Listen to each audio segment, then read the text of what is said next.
So hello guys, welcome to my channel. তোমরা সবাই কেমন আছো? আশা করি তোমরা সবাই খুব খুব ভালো আছো, আমিও ভালো আছি। সো চলে এসেছি সেই লাস্ট মুহূর্তে ধুলোর পরিক্রমা, নগর কীর্তন যাকে বলে এক কথায়। সো এখানে কৃষ্ণগুলো দেখছি লাফাচ্ছে। আমি বলছি কৃষ্ণদের হেঁটে হেঁটে নাচার কথা, আর তুই কৃষ্ণ সেজে নাচ করছিস। এখানে দেখছি কৃষ্ণ কম, মানে কৃষ্ণ বেশি, রাধা কম। দু একজন রাধা সেজে তাও আবার গাড়ির ভিতর বসে পড়েছে, হাঁটতে পারছে না বলে।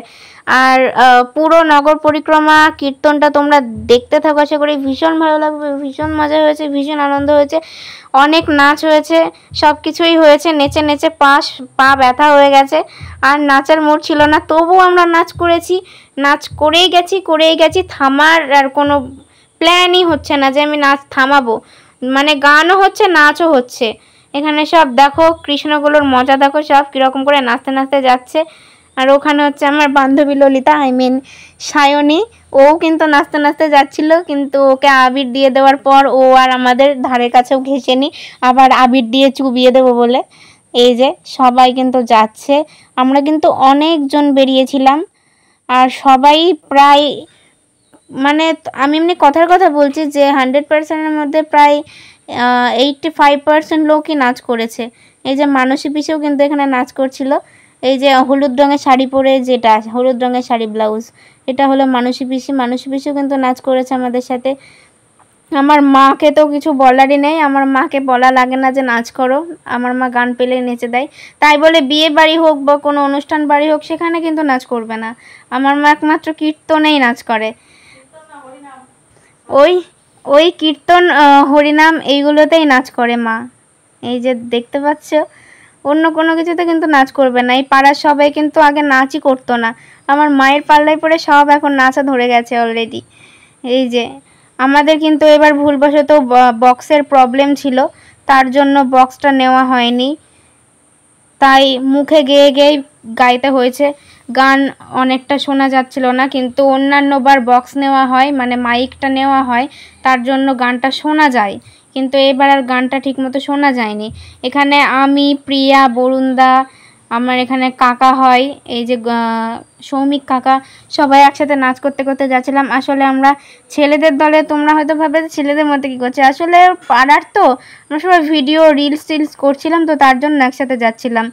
আর মা কাকিমার আগে যাচ্ছিলো, আমরা লাস্টে যাচ্ছিলাম। এই যে, আর ভিডিওটা আমার একটা ভাই করে দিয়েছিল।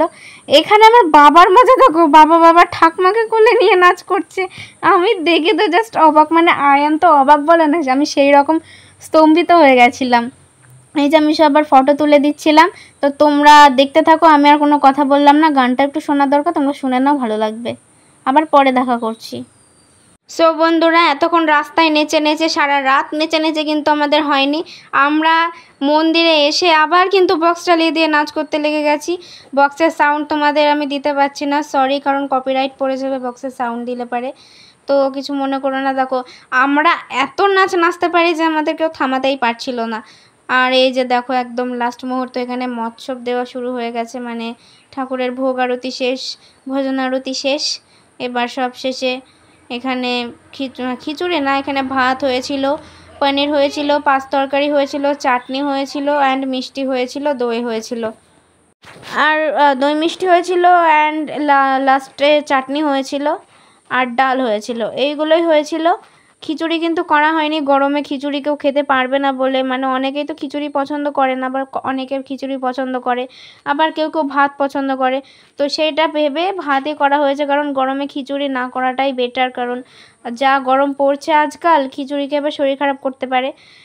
আর এই যে সকালবেলা তোমরা দেখতে পাচ্ছ, আমি ঘুম থেকে উঠেই তো দেখছি সবাই এখানে কাদার মধ্যে, আমি তো ভাবছিলাম কাদার মধ্যে হয়তো কাদা খেলা করতে বসেছে, তারপরে না দেখছি এগুলো সবাই মিলে বাসন মাজছিল, মানে কালকের প্রসাদের যেসব বাসনগুলো ছিল আর কি, সবগুলো মাজছিল।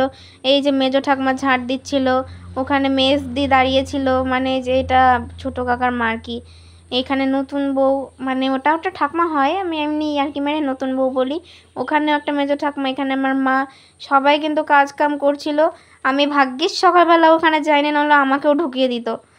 এখানে কিন্তু বাবা দাঁড়িয়ে দাঁড়িয়ে ভিডিও করছিল, আর জায়গাটা পুরো কাদা হয়ে গেছে। আমি মনে করেছি এই রে, এরা হাঁটতে না গিয়ে পড়ে না যায়, হাঁটতে গিয়ে যদি একবার পা পিছলে আলুর দম হয়ে যায় তাহলে কে দেখে, মাজার সাথে সাথে পাও যাবে। যা কাদা হয়েছিল, প্রায় 2 দিন লেগেছে কাদা শুকোতে, তাতে আবার মেঘলা দিন। এই যেখানে বাবা, মা, ঠাকুমা, কাকা সবাই মিলে কিন্তু পলিথিনগুলো তুলছিল, পরিষ্কার করে ধুচ্ছিল। এই যে এটা বিপুল কাকা। আর আমার মাকে কি বলবো, কিছু বলার নেই। ঠাকুরের জিনিস করতে মানা নেই, তবে মাজা ভাঙা নিয়ে কী করে যে এগুলো করেছে ভগবান জানে। বারণ করলেও তো শুনবে না। আমি ভাবছিলাম পা পিছলে কাদার মধ্যে পড়ে গেলে যে কী অবস্থা হবে, ভাবতে ভাবতে পড়ে যায়নি, তাই ঠাকুর করে অনেক ভাগ্য ভালো, কপাল ভালো। তো সব কিছু কমপ্লিট করে বাবা দেখো পুজো করতে যাবে বলে স্নান করে রেডি হয়ে নিচ্ছে, মায়ের মন্দিরে যাবে বলে। এতক্ষণ কিন্তু মন্দিরেই ছিল সবাই, এইমাত্র বাড়ি এলাম। আমি তো শুধু গিয়ে একটুখানি টুকি মেরে দেখে আবার পালিয়ে এসেছি, কারণ ওখানে গেলে আমাকেও ঢুকিয়ে দিত, আর আমার অত কাজ টাজ করার মুড ছিল না। কারণ আমার গা থেকে শুরু করে মাজা, পা, ঘাড় সব ব্যথা হয়ে গেছিলো নাচ করে করে।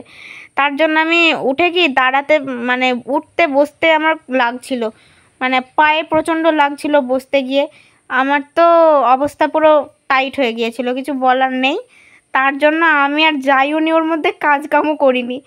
ওখানে মা, জেঠিমা, কাকিমারে গিয়েছিল, আর এখানে বাবা ধুতি পরে রেডি হয়ে নিচ্ছিল পুজো করতে যাবে বলে। তো দিয়ে তোমাদের অ্যাডজাস্ট করে পুরো কতটা কি হয়েছিল আবার আমি লাস্টের ভিডিও দুভাগ করব, তোমাদের দেখতে ভালো লাগবে না, তার জন্য আমি একসাথেই জুড়ে একটু বড়ই করে দিলাম। সো বন্ধুরা, ভিডিওটা কেমন লাগলো অবশ্যই কিন্তু জানিও। এখন আমার পায়ে ব্যথা ভালো হয়নি, এখনও আমার পায়ে ব্যথা আছে, তাও অল্প অল্প, আগের মতো না। সো আজকে ভিডিওটা এখানেই শেষ করছি। যদি ভালো লেগে থাকে অবশ্যই লাইক, কমেন্ট, শেয়ার এবং সাবস্ক্রাইবটা মাস্ট করে দিও ঝটপট। দেখা হচ্ছে নেক্সট ব্লগে। বাই।